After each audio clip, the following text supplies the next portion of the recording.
خانہ کعبہ کو کون اور کب تباہ کرے گا؟ رسول اللہ صلی اللہ علیہ وسلم نے فرمایا کہ قیامت کی سب سے بڑی نشانی یہ ہے کہ ایک مرد مکہ میں داخل ہوگا جو کہ خانہ کعبہ کو گرا دے گا اور اس کے ٹکڑے سمندر میں پھینک دے گا۔ اس آدمی کی نشانی یہ ہے کہ وہ بسم اللہ الرحمن الرحیم۔ ناظرین، خانہ کعبہ اللہ کا گھر ہے اور اس کی حفاظت کی ذمہ داری بھی خود اللہ تعالیٰ نے لی ہے، لیکن یہ قیامت کی نشانیوں میں سے ایک نشانی ہے کہ ایک شخص خانہ کعبہ کو گرائے گا۔ ناظرین، اس واقعے کی تفصیل سے پہلے آپ کو بتاتے چلیں کہ جب یمن کے بادشاہ ابرہہ نے خانہ کعبہ کو گرانے کی کوشش کی تھی تو اس کا کیا حشر ہوا تھا۔ حضور اکرم صلی اللہ علیہ وسلم کی پیدائش سے صرف 55 دن پہلے یمن کا بادشاہ ابرہہ ہاتھیوں کی فوج لے کر کعبہ ڈھانے کے لیے مکہ پر حملہ آور ہوا تھا۔ اس کا سبب یہ تھا کہ ابرہہ نے یمن کے دارالسلطنت صنعا میں ایک بہت ہی شاندار اور عالی شان گرجا گھر بنایا اور یہ کوشش کرنے لگا کہ عرب کے لوگ بجائے خانہ کعبہ کے یمن آ کر اس گرجا گھر کا حج کیا کریں۔ جب مکہ والوں کو یہ معلوم ہوا تو قبلہ کنانہ کا ایک شخص غیظ و غضب میں جل بھن کر یمن گیا اور وہاں کے گرجا گھر کو پاخانہ کر کے اس کو نجاست سے لت پت کر دیا۔ جب ابرہہ نے یہ واقعہ سنا تو وہ طیش میں آپے سے باہر ہو گیا اور خانہ کعبہ کو ڈھانے کے لیے ہاتھیوں کی فوج لے کر مکہ پر حملہ کر دیا اور اس کی فوج کے اگلے دستے نے مکہ والوں کے تمام اونٹوں اور دوسرے مویشیوں کو چھین لیا۔ اس میں 200 یا 400 اونٹ عبد المطلب کے بھی تھے۔ حضرت عبد المطلب کو اس واقعے سے بڑا رنج پہنچا، چنانچہ آپ اس معاملے میں گفتگو کرنے کے لیے اس کے لشکر میں تشریف لے گئے۔ جب ابرہہ کو معلوم ہوا کہ قریش کا سردار اس سے ملاقات کرنے کے لیے آیا ہے تو اس نے آپ کو اپنے خیمے میں بلا لیا اور جب حضرت عبد المطلب کو دیکھا کہ ایک بلند قامت، رعبدار اور نہایت ہی حسین و جمیل آدمی ہیں جن کی پیشانی پر نور نبوت کا جاہ و جلال چمک رہا ہے، تو صورت دیکھتے ہی ابرہہ مرعوب ہو گیا اور بے اختیار تخت شاہی سے اتر کر آپ کی تعظیم و تکریم کے لیے کھڑا ہو گیا اور اپنے برابر بٹھا کر دریافت کیا کہ کہیے سردار قریش، یہاں آپ کی تشریف آوری کا کیا مقصد ہے؟ حضرت عبد المطلب نے جواب دیا کہ ہمارے اونٹ اور بکریاں وغیرہ جو آپ کے لشکر کے سپاہی ہانک لائے ہیں، آپ ان سب مویشیوں کو ہمارے سپرد کر دیجئے۔ یہ سن کر ابرہہ نے کہا کہ اے سردار قریش، میں تو یہ سمجھتا تھا کہ آپ بہت ہی حوصلہ مند اور شاندار آدمی ہیں، مگر آپ نے مجھ سے اپنے اونٹوں کا سوال کر کے میری نظروں میں اپنا وقار کم کر دیا۔ اونٹ اور بکری کی حقیقت ہی کیا ہے؟ میں تو آپ کے کعبہ کو توڑ پھوڑ کر برباد کرنے کے لیے آیا ہوں۔ آپ نے اس کے بارے میں کوئی گفتگو نہیں کی۔ حضرت عبد المطلب نے کہا کہ مجھے تو اپنے اونٹوں سے مطلب ہے، کعبہ میرا گھر نہیں ہے بلکہ وہ خدا کا گھر ہے، وہ خود اپنے گھر کو بچا لے گا، مجھے کعبہ کی ذرا بھی فکر نہیں ہے۔ یہ سن کر ابرہہ اپنے فرعونی لہجے میں کہنے لگا کہ اے سردار مکہ، سن لیجئے، میں کعبہ کو ڈھا کر اس کی اینٹ سے اینٹ بجا دوں گا اور روئے زمین سے اس کا نام و نشان مٹا دوں گا، کیونکہ مکہ والوں نے میرے گرجا گھر کی بڑی بے حرمتی کی ہے، اس لیے میں اس کا انتقام لینے کے لیے کعبہ کو مسمار کر دینا ضروری سمجھتا ہوں۔ حضرت عبد المطلب نے فرمایا کہ پھر آپ جانے اور خدا جانے میں آپ سے سفارش کرنے والا کون؟ اس گفتگو کے بعد ابرہہ نے تمام جانوروں کو واپس کر دینے کا حکم دے دیا اور عبد المطلب تمام اونٹوں اور بکریوں کو ساتھ لے کر اپنے گھر چلے آئے اور مکہ والوں سے فرمایا کہ تم لوگ اپنے اپنے مال مویشیوں کو لے کر مکہ سے باہر نکل جاؤ اور پہاڑوں کی چوٹیوں پر چڑھ کر اور دروں میں چھپ کر پناہ لو۔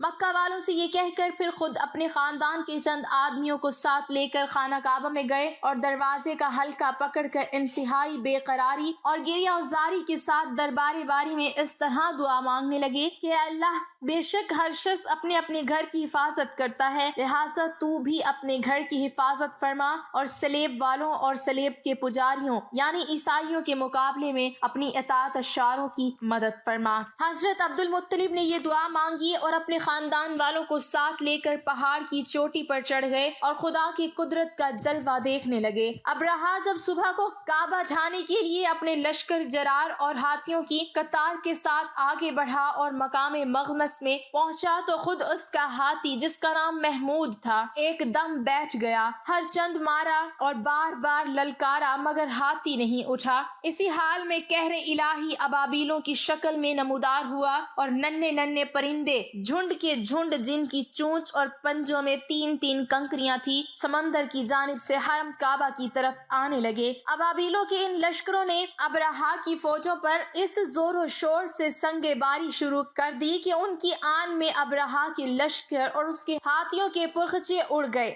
ابابیلوں کی سنگ باری خداوند قہار و جبار کے قہر و غضب کی ایسی مار تھی کہ جب کوئی کنکری کسی فیل سوار کے سر پر پڑتی تھی تو وہ اس آدمی کے بدن کو چھیدتی ہوئی ہاتھی کے بدن سے پار ہو جاتی تھی۔ ابرہا کی فوج کا ایک آدمی بھی زندہ نہیں بچا اور سب کے سب ابرہا اور اس کے ہاتھیوں سمیت اس طرح ہلاک و برباد ہو گئے کہ ان کے جسموں کی بوٹیاں ٹکڑے ٹکڑے ہو کر زمین پر بکھر گئیں۔ چنانچہ قرآن مجید کی سورۃ فیل میں خداوند قدوس نے اس واقعے کا ذکر کرتے ہوئے ارشاد فرمایا، یعنی اے محبوب کیا آپ نے نہ دیکھا کہ آپ کے رب نے ان ہاتھی والوں کا کیا حال کر ڈالا؟ کیا ان کے داؤں کو تباہی میں نہ ڈالا اور ان پر پرندوں کی ٹکڑیاں بھیجیں تاکہ انہیں کنکر کے پتھروں سے ماریں تو انہیں چبائے ہوئے بھس جیسا بنا ڈالا۔ جب ابرہا اور اس کے لشکروں کا یہ انجام ہوا تو عبد المطلب پہاڑ سے نیچے اترے اور خدا کا شکر ادا کیا۔ ان کی اس کرامت کا دور دور تک چرچا ہو گیا اور تمام اہل عرب ان کو ایک خدا رسیدہ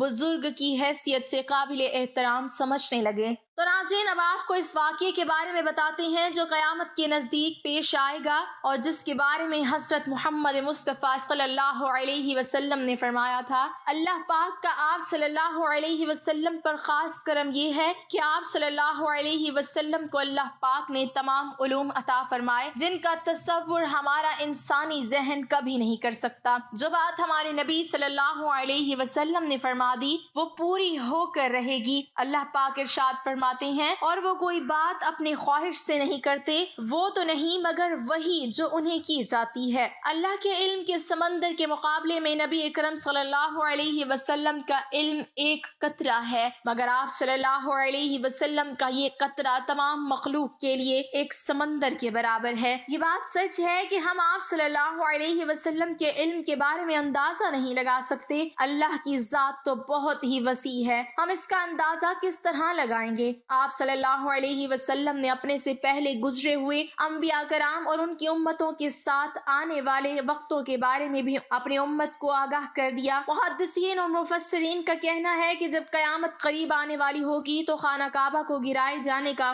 واقعہ پیش آئے گا۔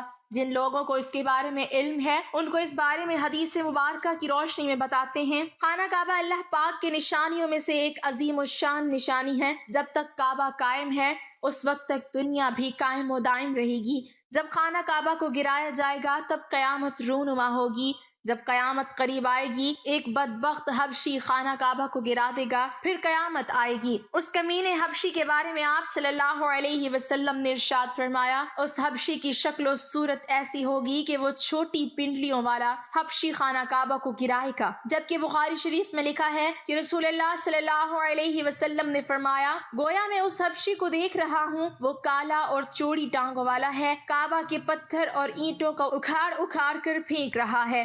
بخاری شریف میں ہے کہ قرب قیامت کے وقت حضرت عیسیٰ علیہ السلام کے پردہ کرنے کے بعد جب لوگوں کے سینوں سے قرآن پاک اللہ اٹھا لے گا تو اس کے بعد وہ بدبخت حبشی خانہ کعبہ کو گرائے گا۔ اس حدیث میں افج لفظ کا استعمال ہوا ہے اور افج وہ ہے جو اکڑتا ہوا چلے یا چلنے میں اس کے دونوں پنجے نزدیک رہیں اور دونوں ایڑیوں میں فاصلہ رہے۔ وہ حبشی مردود جو قیامت کے قریب خانہ کعبہ کو ڈھائے گا وہ اسی شکل کا ہوگا۔ دوسری روایت میں ہے کہ اس کی آنکھیں نیلی، ناک پھیلی ہوئی ہوگی اور پیٹ بڑا ہوگا۔ اس کے ساتھ اور لوگ ہوں گے، وہ کعبہ کا ایک ایک پتھر اکھاڑ ڈالیں گے اور سمندر میں لے جا کر پھینک دیں گے۔ یہ قیامت کے بالکل نزدیک ہوگا۔ یہاں یہ بات بھی ذہن نشین رہے کہ ان قیامت کی نشانیوں سے متعلق روایات میں چند ایک معاملات و شخصیات کو چھوڑ کر ان کا ظاہر ہونے کا وقت، حالات و شخصیات و اقوام عالم کا معاملہ کافی نامعلوم ہے اور واضح نہیں ہے کہ اس پر کوئی حتمی رائے دی جا سکے کہ کب کون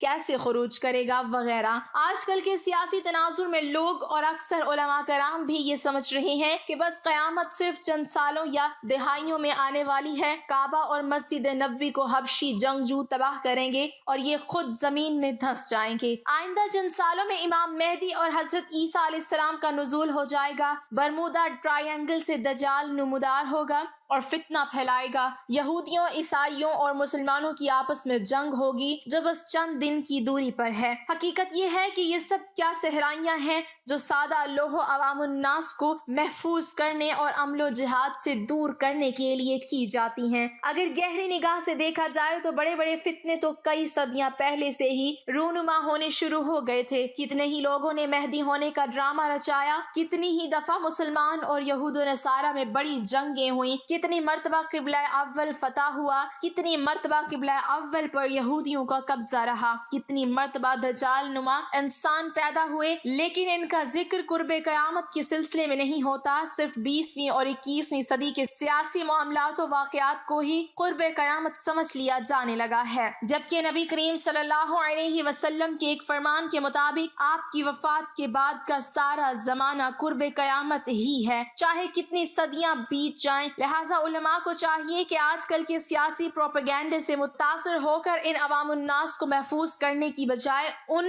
نیک اعمال و جہاد فی سبیل اللہ کی ترغیب دیں۔ اللہ تعالیٰ سے دعا ہے کہ اللہ ہمیں نیک کام کرنے کی توفیق دے اور برائیوں سے دور رہنے کی ہمیں ہمت و توفیق عطا فرمائے، آمین۔ ناظرین، کمنٹ باکس میں اللہ تعالیٰ کے 99 ناموں میں سے ایک نام ضرور ٹائپ کریں۔